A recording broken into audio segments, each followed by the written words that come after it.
And Landon, I'm just going to kick it over to you. I know you have plenty to unpack. This is kind of your favorite time of the year as you guys digest the data from the new iPhone announcements and how that's kind of circulating through the masses. So take it away and let us know what you're seeing. Sure. So first of all, I got to say, as an Android user, between Kevin and Ginny there, I do feel a little personally attacked. I'm not a huge fan of all the stuff that Apple does. You know, they make me a green bubble. They make the videos not come through okay, and everybody's mad at me for being in the group chat. And that's an Apple thing. It's not an Android thing. But anyway, I don't want to get too much into that. But we look at the data. Yes, this is one of my favorite times of the year because this is the report after the keynote. Apple's spoiling it a little bit by kind of doing a staggered release, which is frustrating for us. But it's interesting because, you know, Jenny touched on this. They've got a kind of a shift that you've got to consider. You can't just look at year over year quarters because they've moved iPhone from one quarter to the other. And so that's enormous. You got to compare these two different quarters as opposed to looking at what they were last year.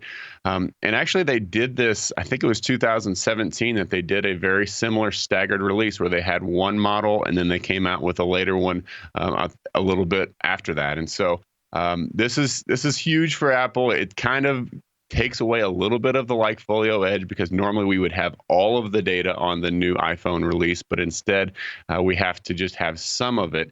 And what we can see, if you look at the chart for the specific releases, we can see that the iPhone 12 is the stagger. The first part of the stagger is a little bit down compared to the previous one. Now we're looking at a chart of the different things. And one of the things we did want to touch on was the wearables are a little bit weaker right now. We're seeing them not great right now. Now, this is really because the AirPods were so strong. That was a year over year. AirPods were really strong last year. Watch losing a little bit, but the Mac and iPad both very strong. I think it is all about the work from home and school from home forced people to buy those types of products, either for their children on school or for themselves if it's a Mac for work. And so those are doing better, but the phone, I think, is really the key, and that's what we're looking at. And for the initial release, the initial staggered release, you can see it here. It's much lower than last year, much lower than any year prior, and so a little concerning on that portion. But they've got the Max coming out, and we do have a lot of data showing that people are holding out for that Max, and so we're definitely expecting a second spike around November 6th when they release this, and that's really going to be very telling. It's going to give us a lot of information. I wish that they were releasing their earnings in a month instead of right now, but for now, I think that the story for as far as what we can see is that iPhone may be down a little bit on this initial portion, the first leg of the staggered release, but the iPad and the Mac are likely making up for that. And so we could see a decent quarter coming from them. We've got basically kind of a flat quarter year over year, and that's moving the iPhone to next quarter. So if analysts understand that, which I think they will, this could be a good release for Apple here, assuming that there's a lot of 12 Maxes pre-orders coming down the road in a week or so, which we'll have to see. But the initial data shows that. Landon, what sticks out to me really is the device purchase intent comparison chart that you had up, and that AirPod, you know, it's like you have to work through these data points. You see 48% down from AirPods, and then you realize that could that be because everyone in the world already has them? Right. Is that why their numbers are down? Because once you hit a certain level, you can't you don't need two pairs. But I think your comments on the Mac and the iPad and the back to school and home from school and home working is spot on. I mean, I personally had to buy an iPad for a student going to school, and I purchased a new Mac. So I agree with all your, connecting the dots between the strengths. But, this is going to be very interesting. Is what you're seeing, I guess the question I'm going to ask is what you're seeing purely the mother of all pent-up demands with a 5G iPhone on the horizon?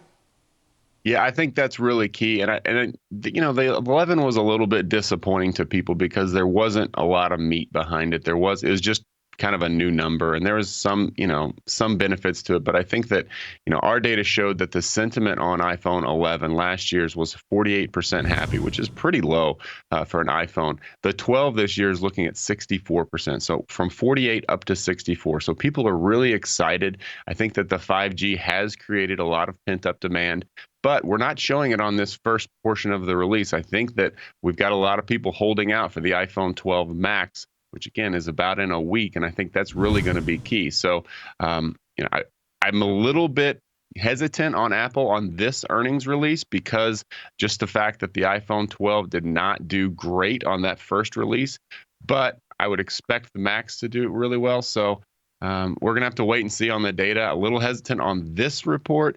And I wish that they would report in like 3 weeks instead of right now. They're kind of messing up with LikeFolio Advantage a little bit. But yeah, I think there's a ton of pent up demand with 5G.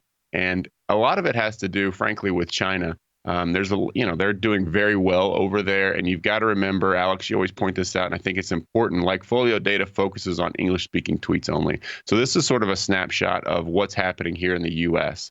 And so that's obviously very important, but there is a bigger picture to be considered, and that's how it's going to sell in China. And Landon, I want to kind of, not push back on the narrative, but maybe just kind of change maybe how we look at this in a different way, because I'm looking at Apple now. And, to Kevin's point on the AirPods, I mean, I'm on AirPods number 3 just because I use them so much. Eventually, they just, they cease to work. But more so on the iPhone. And I've said this, I think it was when Megan was on, and we talked about this last time, but isn't it almost safe to say now that this is no longer a discretionary purchase? It's more of a consumer staple. I mean, we go get a new iPhone when we break the one that we used to have. Going from 4G to 5G, how much faster do we need the phone to be? How much clearer do the pictures need to be? And they already are so clear. It's already so fast. I can already do all these things. Is it more now about what we do once we have it and how Apple's continued to monetize their end user through their services component? Is this a company that's growing from services, less so from devices now? And is that even more important to show that, hey, the iPad might be getting more devices in more new people's hands? Right. I think that's great. First of all, I think you need to be more careful with your stuff. You sound like you're breaking a lot of things, Alex. Take care of your AirPods more and your phones. But I do think you have a great point. Like the technology now is fantastic. I mean, these phones are amazing. The video quality, the picture quality, everything's fantastic. And, this is actually a conversation I had recently was 5G. Like, I'm really never waiting on anything on as far as like internet connection speed on my phone, whether it's on Wi-Fi or on 4G. So I'm not really sure what the big benefit of 5G is, but I've heard it's going to be amazing. So I'll wait and see. But you're right. It's the bar is set so high, and it used to be, if you think back when the iPhone first came out, it used to be just a huge game changer, and every keynote was just like, oh my gosh, what are we getting this time? This is going to be so great. And I think that sort of Apple's kind of slowly deflating people's expectations by just marginally increasing the quality. And once you have an 11, do you really need a 12? I'm not sure. I'm going to have to wait and see what the reviews are on it. But I do think it is a little bit more of a staple, and people have to have it. But I don't know necessarily unless you have a ton of money that you're upgrading every year. So I do know that the 12 is far better received. Like I said, 64% happy versus 48 on the 11. So that's a big move for them. They need a lot of sales. But yes, I think getting that recurring revenue from the services is very important for Apple. And everything that we see is showing the services are just continuing to increase. So Apple is a juggernaut. They're making a ton of money, a ton of cash every quarter. That's not going to change. It's just a question of where they're getting it from. And I do think you're right. The phone is more of a commodity or a staple, excuse me. And getting people on other products like the Mac and the iPad, great timing on the quarantine. That is, that works out fantastic for them. But that's kind of what we're looking as far as this quarter goes. And very looking forward to the release of the Max in about a week.